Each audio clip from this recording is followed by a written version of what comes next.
1 plus 1 equals 2. 2 plus 2 equals 4. 3 plus 3 equals 6. 4 plus 4 equals 8. These are simple mathematical equations that are commonly accepted. On paper and for business purposes, these equations are left as sacred foundations of mathematics. Reality does not agree with these simplistic reductions of things as numbers.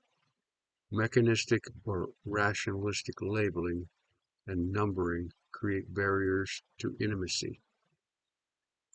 That's a little comment that I put in there in parentheses. An early disruption of these reductions comes, one of the early things you learn is that there's no two snowflakes are the same, that concept. The truth is that there is nothing in the known parts of the omniverse that is the same as something else. Now, at a molecular level, one atom may be equal to another. One water molecule may be similar. It's not equal, but it's similar. Even the truth is that there is nothing in the known parts of the omniverse that is the same or equal as something else. Even more sacred is the concept that something is only equal to itself. And yet, on a particle level, everything is changing moment to moment, the same way you cannot step in the same river twice. It may be more realistic to say we cannot even step in the same river once. Humans have not reduced anything to something that is equal to itself within any time frame because of the because of the movement of time and energy. Even the particle content of a captured picture is changing continuously, and the picture is not that which is pictured anyway. It does not matter how much mood and mind-altering substances are consumed.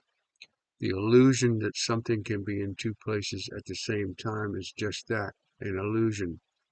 Your image in a mirror is not you.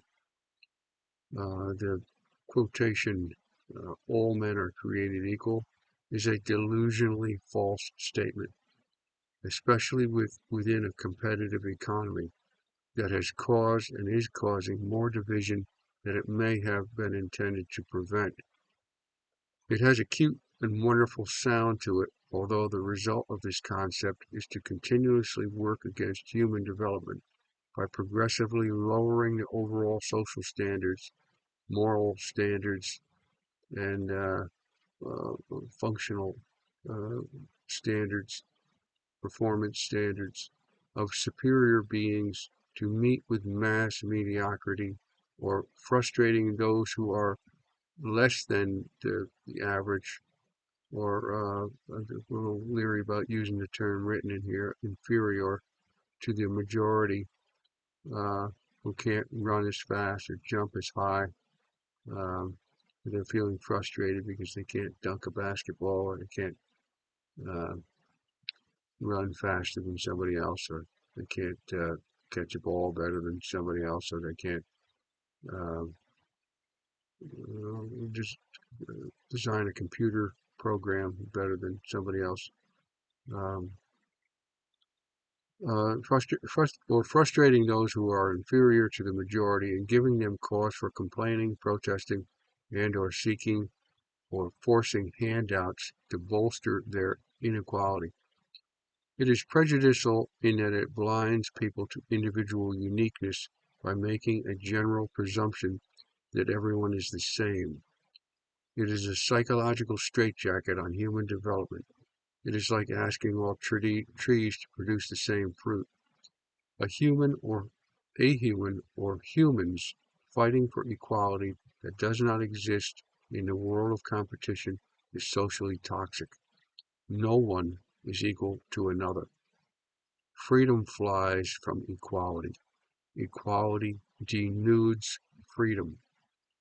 If all were created equal, as this declaration suggests, then why are we not all living with the same health care, driving the same cars, having the same leisure time or free time, uh, being nourished by the same healthy foods, living in the same houses with the same worldwide mobility, being able to travel around the planet, belonging to the same country club, scoring the same on tests, running the same times in races, dunking basketballs, scoring touchdowns, hitting home runs, uh, being attracted to or by the same or actually any other human, etc.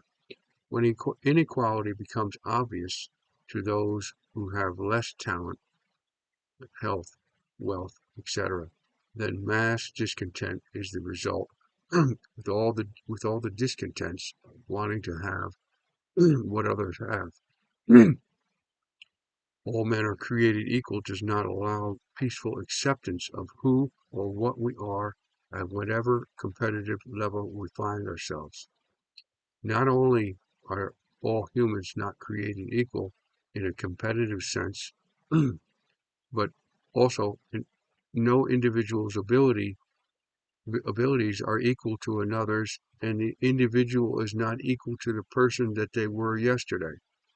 Humans are growing, learning, forgetting as in aging, changing, maturing, aging, regressing, getting sick, getting healthy, being stressed, getting overstressed, distracted by life, etc., moment to moment, so that even those who may appear to be equally qualified for some task at one moment may not be equally qualified in the next moment, like a boxer who's past his prime, or a government employee that gets the job and then retires at their desk or their job soon after they are hired by sleeping at their desks, dodging responsibility, fucking off, and or standing on the edge of the road, leaning on their shovels instead of using them, and so lose the skills they were hired for. Uh, they get out of shape, or they get sleepy, dumb, stupid, forgetful, careless, not interested. uh, 2 years from this theoretical moment of equality, the two supposedly equal characters may have devolved or evolved into one who is unqualified and the other being overqualified, simply because two people score the same on a test, lift the same amount of weight, run the same distance in the same time, manage the same office, fill the same post during some time. This does little to support equality. Equal opportunity may be closer to a humane value in society, even though it is highly unlikely that all the factors in this process will be accounted for and that multiple persons will ever truly have equal opportunity. This would not be a condemnation of this process, nor would it be a reason to stop trying to give as close to equal opportunity as possible. Preferential treatments by race, religion, likability, friendship, beauty, appearance, height, sex, nepotism or family connections, etc., will more than likely blind or fog the purity of equal opportunity, obviously or covertly. If no two people are equal in the realm of competition, and they are not, why do we continue to force sexist and racist viewpoints by trying to make two people the same or groups of people the same? This democratic mob equality is torturous to those on either end of the ability scale by trying to force or give false expectations to those that are incapable of keeping up with the average, while reducing those with much more ability than the average to play on the same field. Accepting and loving ourselves is very important for individual inner peace and then ultimately world peace. when enough individuals achieve this inner peace. On a particle or spiritual level, we are all one and of similar omniversal spirit or energy. But on an overall personality chart, we are unique. This uniqueness is not cause for division, arrogance, or isolation. Harmonious loving union with all in the omniversal God is the pathway towards the ultimate balance between union and liberty. We will have the most unity because we are in harmonious loving union with all. We will have the most liberty because we will be able to freely move about the globe while maintaining reverence for and with everyone and everything we encounter. It has been said that self-centeredness is a childish clinging to the notion that we are the center of the omniverse and all others revolve around us to meet our needs, a form of narcissism or delusional narcissism, um, not growing out of the infancy stage of crying out to the world to have them feed you and take care of you. And have everyone else do your dirty work and labor, and you just reap the profits of a group of people or slaves or employees um, doing all your work for you while you float on their labor. On the other hand, we are the centers of our own universe, that which we can comprehend, or we perceive all things in our universe from our witness center. So we kind of are the center of our universe. We're not the center of the universe because we perceive things from our center. So it appears we are the center of this known universe. Well, we perceive all things in our universe from our witness center, our consciousness. So it appears we are the center of this known universe. It would be hard to prove or disprove that we are not. Everyone has this universal centrist perception, and since no individual knows where the center of the universe is, we have no way of knowing. It would be highly unlikely that any one individual would be the center of even the so-called known universe. The omniverse is infinite space in all directions, which makes it even more unlikely that any one of us is the center of all things known and or unknown.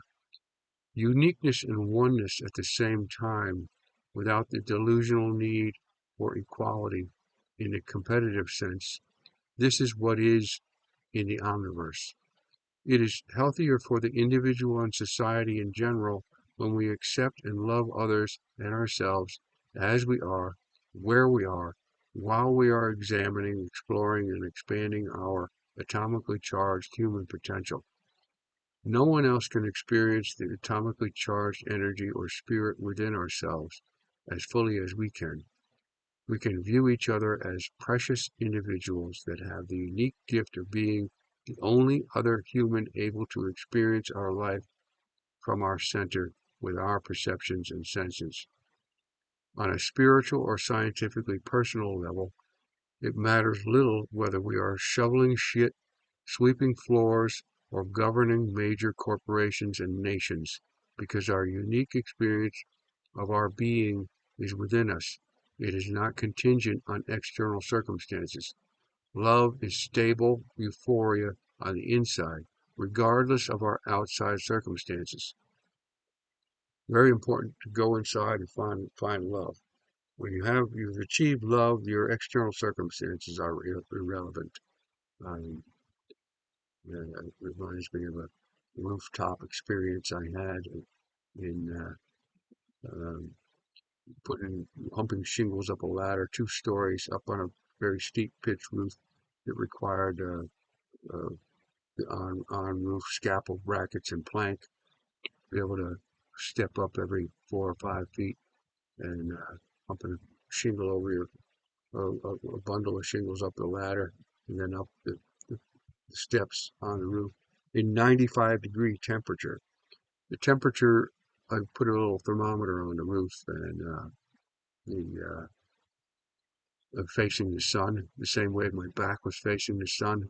So both my back and the thermometer were both facing at the same angle. So here I am working. I got the thermometer on that roof. In my back, I'm bent over, putting shingles on the roof. Um, 95 degrees in the shade. Um, but with the sun, I put that thermometer on there, and it only went up to 130. And it broke the glass. It went beyond 130 in the direct sun. So the air temperature is one thing, but the sun beating on you, beating on us, is another story.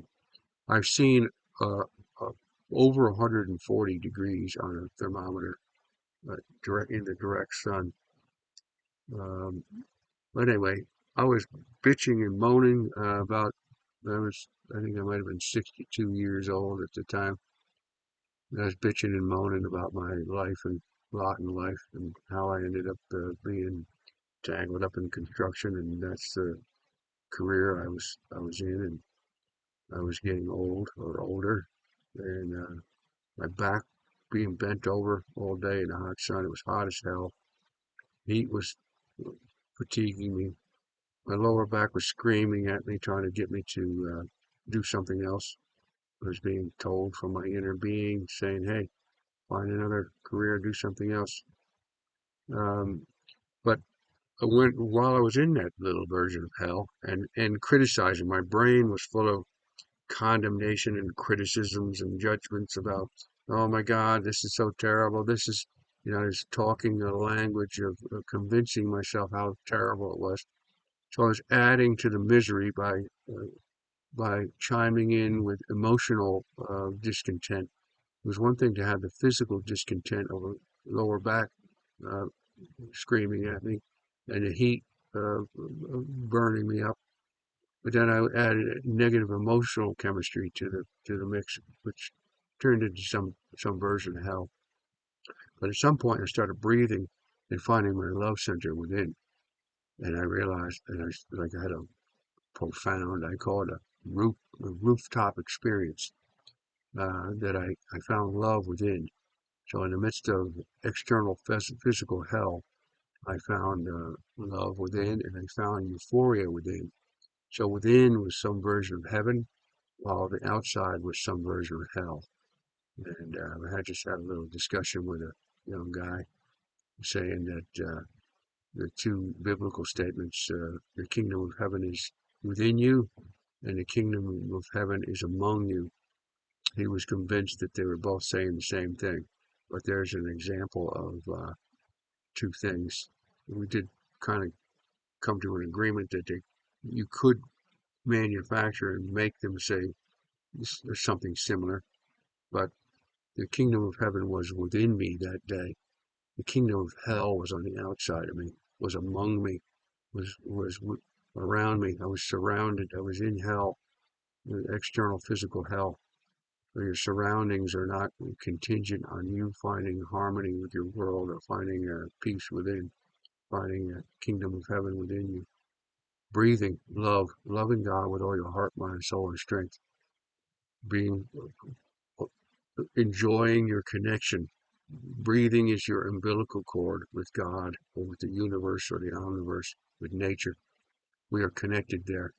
And accepting that and breathing and feeling the euphoria in that connection and loving your life, loving the gift that you've been given, this life, and not complaining about it or bitching about it or being afraid of it or contempt and struggle and competitive and all kinds of other avenues of hell, and contributing to what may be hellish experiences from the outside by adding negative emotional and physiological chemistry to already hellish experience.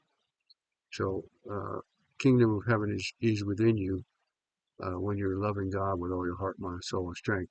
And you see God everywhere, and you love God everywhere with no excuses, whether it's friends or enemies or people lying to you, cheating, stealing.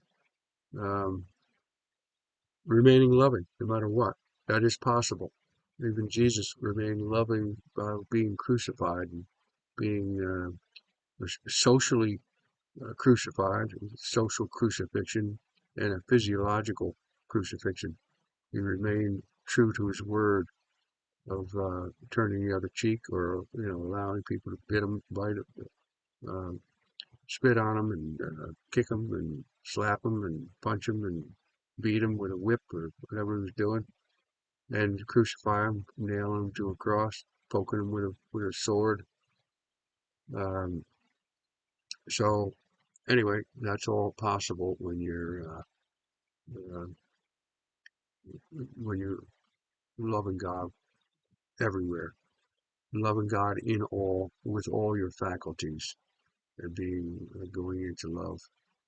Let's see, pick up the reading again. A key factor in achieving and maintaining loving harmony with society, our world, and ourselves is to find, accept, and love our place in life, wherever that may be in any social hierarchy. To come full circle with, well, again, if you're shoveling shit, and one of my little puzzles my dad told me when I was a young kid, he asked me what I wanted to do. I said, "Oh, I don't know. I want to be an astronaut. I want to be a fireman or a policeman or something." I don't know how old I was, 7, 8, 9, 10. And I said, "Well, I want to do that, just that, and everything." He said, "Well, whatever you do in life, son," he says, "love what you do. If you love what you do, I don't know if he said you'll never work a day in your life, but he might have. Um, and he says, I don't care if you're shoveling shit or you're president of a major corporation.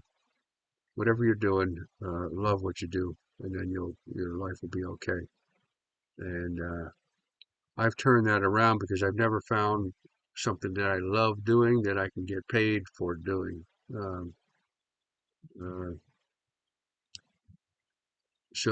and I've had a few things that I thought that I'd like to do for a living. And I still think I would like to do them for a living, but we won't get into that now.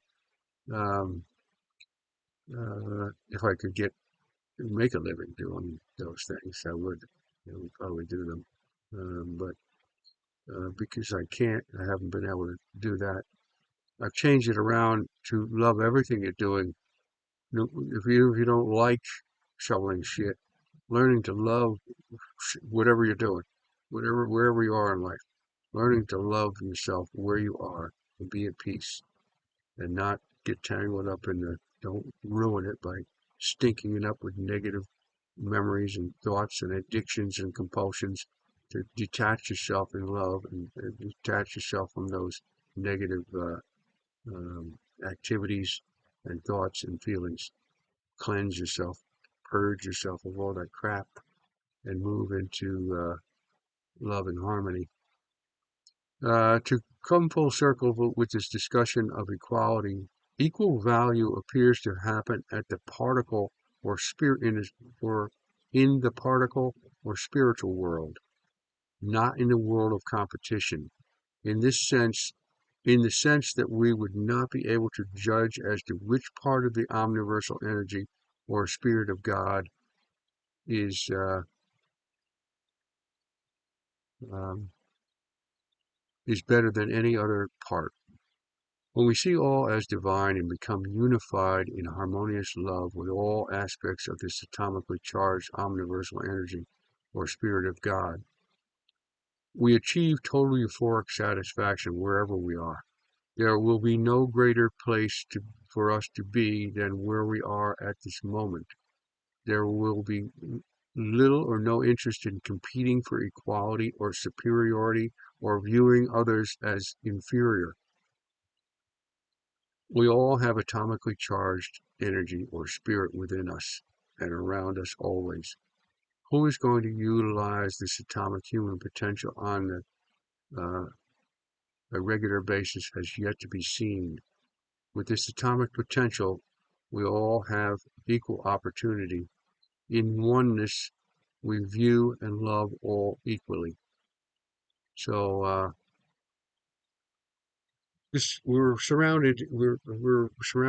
we're composed of atomically charged energy, spirit, uh, the mass times the speed of light squared. Uh, energy energy equals mass times the speed of light squared. Tells us that there's a lot of energy everywhere, in everything, all around us. And to me, that's the spirit of God. That's who's running our life. That's who's created us. That's who's keeping our functions going. And that's who's allowing me to talk today. Uh, so the the creator of all, the omniversal, the monotheistic God, the God that's one, is atomically charged energy in an omniversal, omnipresent, omnipotent, omniscient creator of all dimension. This is the being that we're part of, composed of, whether it's through evolutionary theories or there was a divine God just said the word and we became what we are, um, or we were anyway. Never mind. The we're part of this, and we're in tune with this, and in on that level, there's equality. In a level of love, we're all capable of love. We're all capable of harmony with our world, and in that regard, we are all we are we can achieve some version of equality. But externally, or competitively, or talent-wise, or whether it's brain function, or whether it's communication skills, or it's appearance, superficial appearance, good, bad, ugly, our ability to, uh, again, uh, hit a home run or run around the bases or swim, jump, hike, think, uh, uh, fight, struggle. There's no such thing as equality on those levels, and it's foolish to try to struggle to maintain that. You may, especially physical features, physical activity. It's very common to watch an athlete deteriorate with age and then go into retirement. If they don't go into retirement, sometimes they end up getting brain damage because they are injuring things, getting injuries continue. But the love continues, and your consciousness that continues remains the same, or at least similar to youth. One of the things that you can take with you into old age is your conscious awareness and your ability to love. So um, there we go. Equality doesn't exist on a competitive level, social levels, um, and equality on those levels will come and go. You weren't able to hit a home run when you were 2 years old, and then maybe you did in your late teens and early 20s and 30s. But then at some point you can barely see the ball. Forget about hitting it. Um, so that that whole idea of that remaining static, remaining equal to who you were when you were in your teens and 20s, or being mature, equal to the maturity that you are in your 40s, 50s, 60s, 70s, and beyond, and not being immature in your your ones and teens and 20s. Um, so anyway, this is just a little amusement amusing conversation about something that I can see causes problems around the planet, or in particular in the United States that has a constitution that says all men are created equal. I find that to be a problem because it's not true. If it was worded a little better, all people should have an equal opportunity, or all men, all people. I forget the men thing. All people are are composed of God's spirit, and on that level, composed of atomic energy. Of course, if you're 130 pounds of atomic energy, somebody with 200 pounds of atomic energy could have a little bit more energy, but on some spiritual level, there's some kind of equality, but not in the competitive sense. So that's enough of this topic.